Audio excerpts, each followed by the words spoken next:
Assalamualaikum warahmatullahi wabarakatuh dan salam kasih sayang untuk kita semua. Saya berdiri di depan kalian mungkin beda dengan hari-hari yang lainnya. Kalau hari-hari yang lainnya saya masuk di kelas memberikan materi atau pelajaran yang seperti biasa. Tapi kali ini mungkin agak berbeda di korupsi.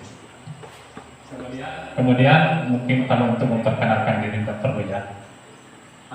Atau masih ada yang belum kenal saya dari kelas 1 biasanya? Masih ada yang belum? Oh, iya. Mau kenal lebih dalam? Oke, boleh. Nanti di rumah. Untuk mengawali kegiatan ini, semua punya pulpen? Keluarkan pulpen dan kertas selembar.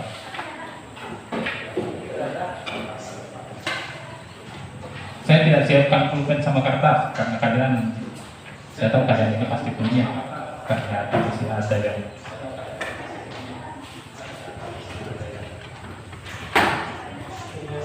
menulis yang jujur ya. Saya tampilkan soalnya satu per satu dan silakan dijawab.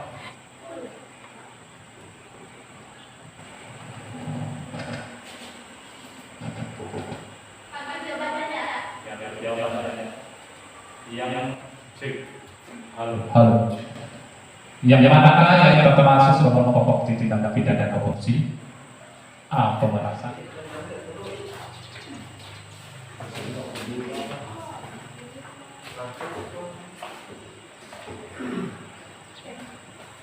Semangat pagi. Luar biasa. Semangat. Lebih semangat gurunya yang tadi, yang kegiatan sebelumnya. Karena kita tahu yang guru tadi, waktu Pak Hengki yang pimpin gurunya luar biasa. Bisa dibilang? Oke. Semangat pagi. Luar biasa. Semangat. Tepuk tangan dulu.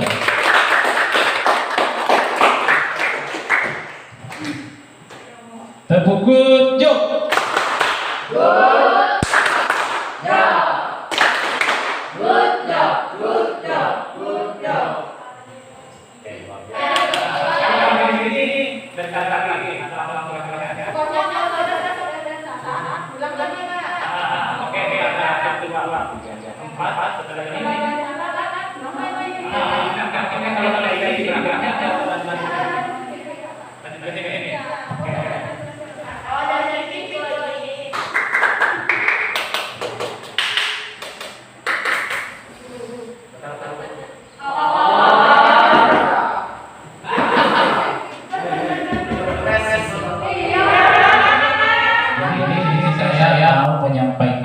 Materi dasar anti korupsi. Kok ada lagi tulisan materinya di situ, tapi alangkah baiknya kalau saya jelaskan.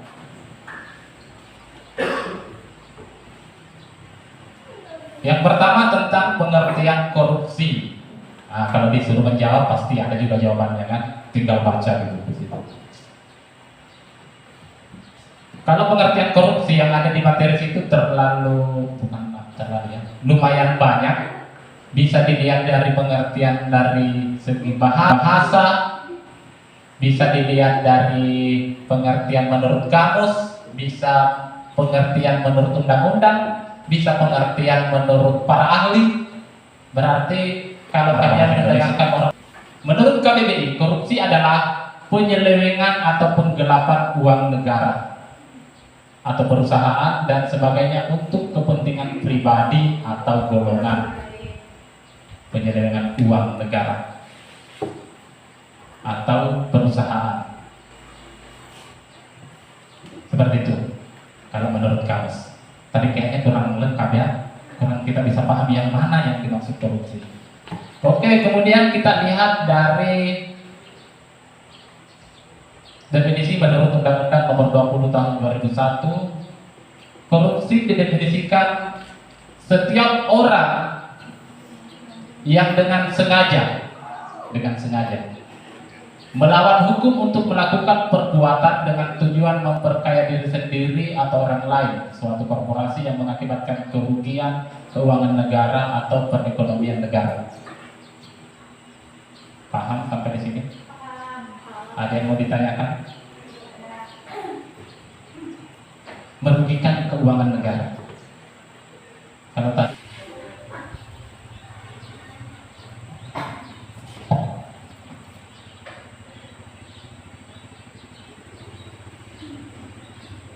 dari 30 itu kita kelompokkan menjadi 7.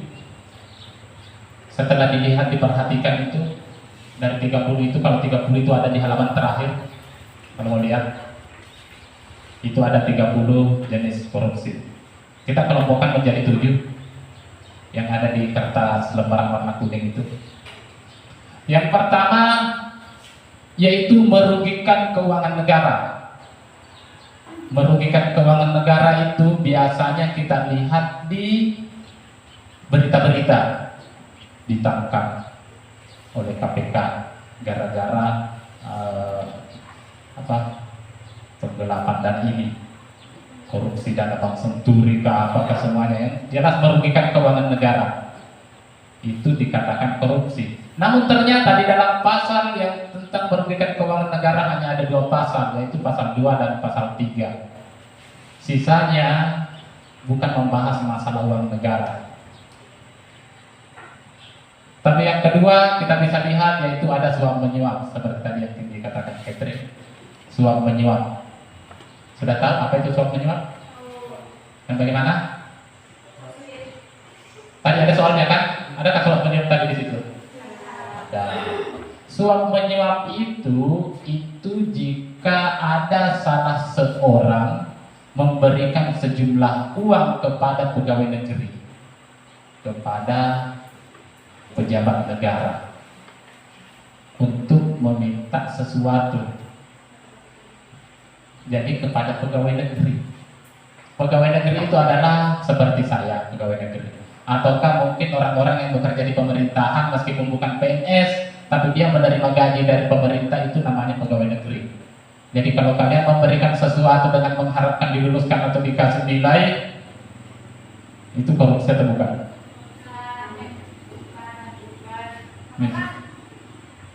Kalau kalian memberikan sesuatu untuk gurunya, Pak, ini ada beras.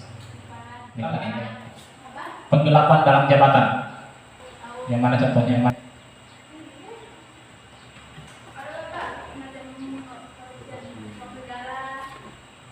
Korupsi uang negara. Itu tadi sudah ada di nomor 1, masalah uang negara. Penggelapan dalam jabatan. Ini untuk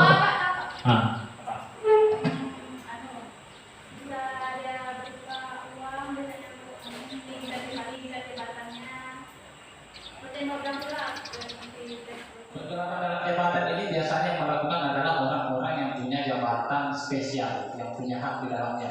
Misalnya kepala ini, kepala itu, atau bagian administrasi ini yang kira-kira ini ada dokumen penting yang bisa oleh kita jelaskan saja supaya tidak masuk kategori. Dia menyembunyikan sesuatu.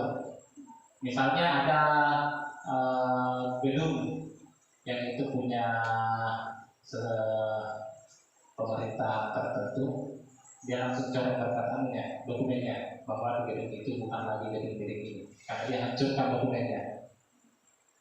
Dia gelapkan, yang namanya gelapkan itu menghilangkan. Dia hilangkan sesuatu di situ. Jadi setelah dilihat daftar-daftar inventaris barangnya, tidak ada ini ya, tidak ada ini ya. Jangan kita lakukan itu. Yang ketiga, yang keempat, pemerasan. Orang yang selalu melakukan pemerasan. Pemerasan, tapi kalau yang kita lakukan itu biasanya adalah pemerasan dalam lingkup kecil yang tetap masih berpotensi untuk kesana. Makanya hilangkan kebiasaan itu. Saya melakukan itu, tapi saya minta ini ya. Awas kalau tidak kasih saya gelang misalnya, saya bisa menjauh dari kehidupan. Itu pemerasan. Tapi ini dalam lingkup kecil. Itu tidak mungkin dipenjara lah kalau begitu kan, kalau sama pacarnya biasanya. Kasih saya ini ya contoh. Nah kalau contoh pemerasan yang lain mungkin ada tadi yang di pretestnya itu. Seorang pejabat minta sesuatu sama yang di bawah. Sebenarnya pemerasan ini biasanya tidak merugikan keuangan negara. Contohnya yang diperas itu adalah pengusaha. Uang yang diperas itu adalah uang pengusaha, tidak merugikan, tidak ada hubungannya dengan uang negara. Tapi sudah ada di undang-undang, itu juga masuk kategori korupsi. Yang kelima, perbuatan curang. Kalau perbuatan curang kayaknya masih kecil kita sudah berbuat curang ya. Mulai dari bermain curang, kamu curang, kamu curang. Bayangkan kalau setiap kecurangan masuk kategori korupsi, penuh penjara kan. Tapi ternyata curang yang dimaksud adalah bisa dilihat di 30 delik korupsi. Itu misalnya pemborong yang seharusnya ukuran fondasinya itu 50 cm, dia cuma buat 20 cm, itu curang. Akhirnya ada keuntungan yang dia dapat. Ada di situ curang yang dimaksud, ada di 30 detik itu di halaman terakhir. Penggelapan yang dimaksud juga ada di situ, suap menyuap ada di situ. Jadi kalian bisa kantongi itu nanti untuk kedepannya. Setiap kali menemukan tindakan-tindakan yang lain-lain, lihat lagi kan, ini korupsi. Oh ini bukan. Jadi itu nanti bekal kalian untuk masa depan. Yang keenam, benturan kepentingan dalam pengadaan. Akhirnya langsung saya buat kita adakan pengadaan rumah mewah untuk para pejabat-pejabat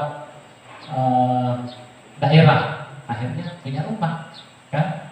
Jadi dia itu mengeluarkan uang untuk melakukan pengadaan yang menguntungkan dirinya sendiri. Wah, saya ini belum punya mobil. Oke, mana bendahara? Kita keluarkan anggaran untuk buat pengadaan mobil pribadi untuk para pejabat, keluarkan lagi kan. Jadi pengadaannya itu sifatnya untuk menguntungkan dirinya. Itulah yang dikatakan benturan kepentingan dalam pengadaan. Ini yang sering terjadi.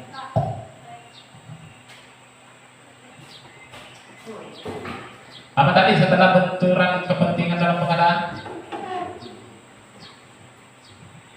Setelah itu gratifikasi. Nah ini tadi ada yang bertanya, apa itu gratifikasi? Tidak tahu gratifikasi itu apa? Gratifikasi itu adalah pemberian hadiah kepada seorang pegawai negeri. Memberikan suatu hadiah. Seperti tadi kalau dalam itu kecilnya tadi kan guru kasih ke orang lagi tadi sesuatu. Memberikan hadiah tapi tidak ada perjanjian, hanya sekadar memberikan hadiah. Misalnya saya datang ke kepala dinas, saya kan guru. Saya datang ke kepala dinas bawakan hadiah, Pak ini ada oleh-oleh dari kampung. Apa itu? Motor. Berikutnya saya datang lagi, Pak ini ada oleh-oleh dari kampung. Apa itu? Mobil. Hadiah. Nah, ini untuk apa? Enggak. Itu cuma-cuma aja. Kebetulan saya dapat rezeki, saya kasih bonus Bapak mobil. Itu gratifikasi. Padahal kalau mau dilihat apa untungnya kan? Uang-uang saya kasih hadiah. Bahasanya ikhlas. Ikhlas Pak, itu tidak ada masalah, ambil saja, itu rezeki dari saya. Anggaplah itu sebuah hadiah. Anggaplah itu sebagai ucapan terima kasih saya, bilangnya. Kenapa di pertanyaannya, kenapa, bagaimana sangkut pautnya? Kenapa itu? Oke, silakan Catherine. Pembahasan ini kan masih tentang negara, tingkat negara. Nah, kalau korupsi di tingkat masyarakat itu apa dampak negatifnya? Oke, pertanyaan yang bagus. Ya contoh ya.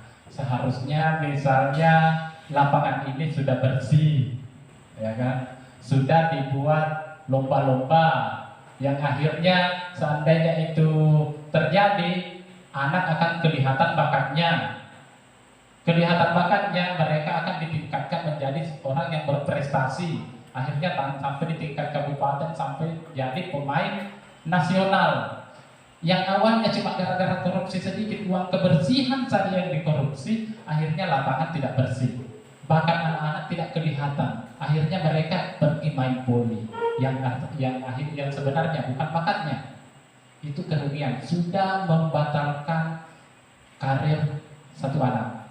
Itu satu anak. Bayangkan di Persos ini berapa anak yang akhirnya harus tertutupi bakatnya gara-gara korupsi untuk kebersihan lapangan.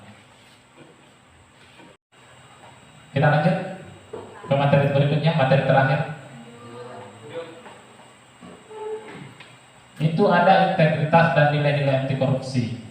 Integritas dan nilai-nilai anti korupsi, disinilah rahasianya untuk kita tidak korupsi, itu berintegritas. Integritas itu adalah kesesuaian antara pola pikir dan hati yang luhur, perkataan yang benar dan perbuatan yang baik. Ini biasanya tidak terjadi sama pasangan-pasangan kalian kan, tidak sesuai dengan hatinya, dengan perkataannya. Sebenarnya dia masih sayang, tapi katanya tidak sayang, gitu. Jadi integritas itu kesesuaian antara semuanya. Kemudian nilai-nilai anti korupsi.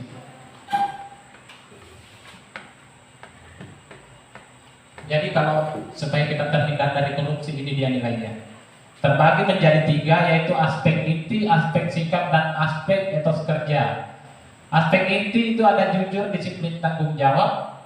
Aspek sikap, adil, berani peduli. Aspek etos kerja, kerja keras, mandiri, dan sederhana.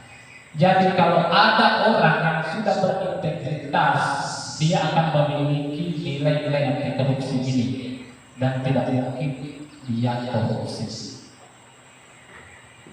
Pasti kita akan terhindar dari yang namanya korupsi kalau kita sudah punya nilai integritas. Kita lihat satu persatu. Jujur itu apa? Jujur itu adalah lurus hati, tidak berbohong dan tidak curang. Siapa yang berani angkat tangan di sini bahwa saya adalah orang jujur?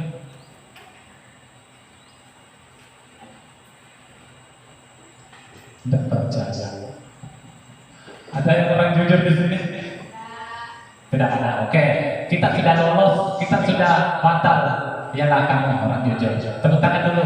Kita di belakang. Kok tidak ada yang ikhlas tepuk tangan ya? Kita sudah gagal di nilai yang pertama. Kita lihat di nilai yang kedua. Disiplin, taat terhadap peraturan baik tertulis maupun tidak tertulis. Ada yang berani angkat tangan di sini bahwa saya orang disiplin? Belum ada. Oke, kita lihat yang ketiga. Tanggung jawab, siap menanggung akibat dari perbuatan yang dilakukan. Ada ya? Pendengar tanggung jawab. Wih, ada. Luar biasa. Tepuk tangan dulu. Berikut, adil. Adil. Berlaku sepatutnya, tidak sewenang-wenang. Pokoknya kalian sudah tahu lah apa itu adil. Ada yang orangnya adil di sini? Angkat tangan. Bedanya jangan juga. Adil. Oke. Saya berharap sebenarnya kalian itu angkat tangan dari setiap nilai ini. Meskipun awalnya belum, tapi angkat tangan saja. Dengan adanya nilai sekali. Angkat tangan. Kadang-kadang betul. Ya, nilai integritas itu seperti iman.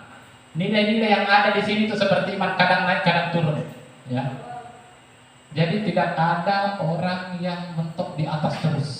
Suatu saat dia akan turun dengan godaan yang ada.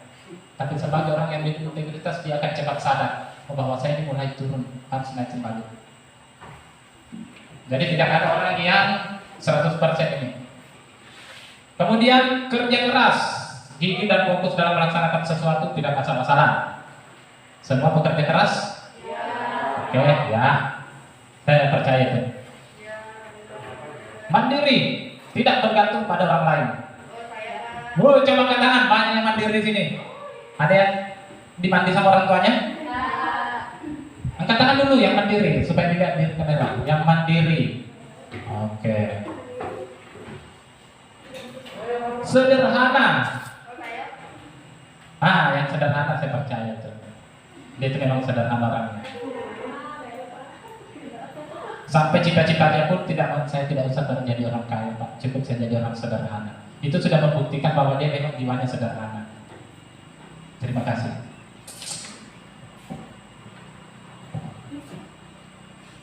Hanya 9. Sudah 9 ya. Kira-kira apa lagi selanjutnya nih? Menurut hasil penelitian Thomas J. Stanley, PhD American Heart and Business Theories, bahwa orang yang sukses itu dipengaruhi oleh apa? Ternyata orang yang sukses itu dari 100 faktor yang mempengaruhi kesuksesan seseorang, IQ hanya berada di urutan ke-21. Lulus dengan nilai terbaik berada di urutan ke-30. Jadi penelitiannya itu mungkin diteliti semua lulusan terbaik dari kampus, ternyata dilihat tidak terlalu berpengaruh masalah kesuksesannya. Pengaruhnya itu hanya ada di urutan ke-30. Mau lihat apa yang mempengaruhi? Yang pertama itu adalah apa ini? Jujur. Ternyata tadi yang pertama, siapa orang jujur? Tidak ada. Berarti kita sudah tereliminasi dari poin pertama.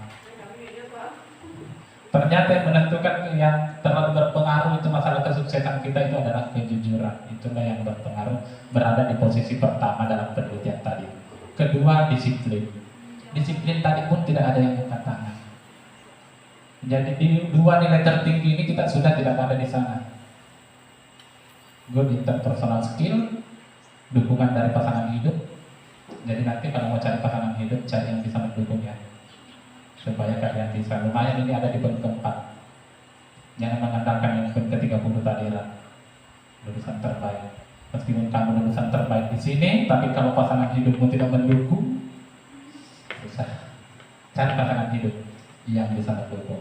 Kelima, bekerja lebih keras dari yang lain. Karena mencintai apa yang dikerjakan.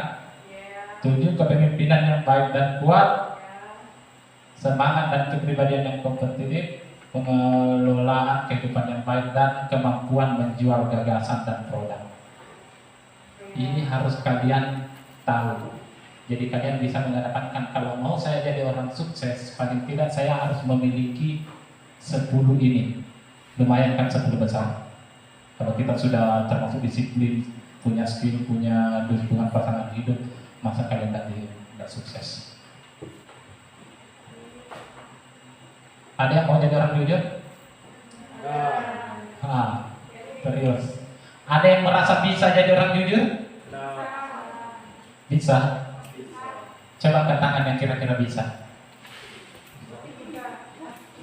Yang merasa bisa harus percaya diri dong.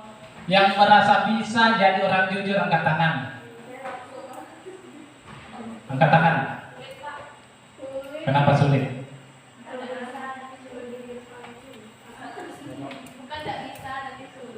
Sulit. Tapi mau? Coba katakan mau yang keras. Mau jadi orang jujur? Mau kita berusaha untuk jujur? Oke, berarti mau. Jangan bohong-bohong lagi ya sama gurunya. Ada yang saya bohong 10 detik per soal. Soalnya gampang banget. Soal yang sama dengan yang pertama. Menolak korupsi harus seperti itu. Namanya juga kita harus berani menyampaikan kebenaran kepada orang-orang. Berarti harus ada tindak lanjut. Kayak bisa ya? Sebelum kita keluar, kita buat nanti di belakang. Nih yang kita. Oke, satu cewek, satu cowok. Ambil uang rakyat. Jika kita tidak mengambil uang negara atau uang rakyat, maka hindari korupsi dan jangan melakukan suap menyuap, karena itu bisa menyebabkan kerugian besar bagi negara.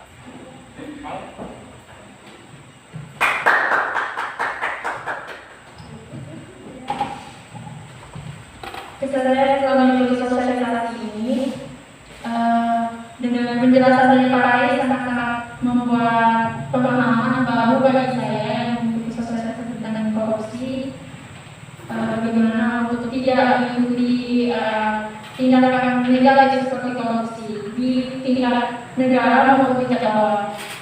Pesan saya semoga nanti setelah sudah mendapatkan sebuah organisasi baru atau mendapatkan jabatan seperti bendahara, kiranya bisa lebih jujur untuk tidak korupsi. Terima kasih.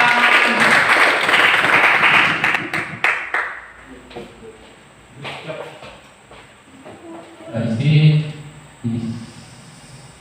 bisa kegiatannya selesai. Ini maka kata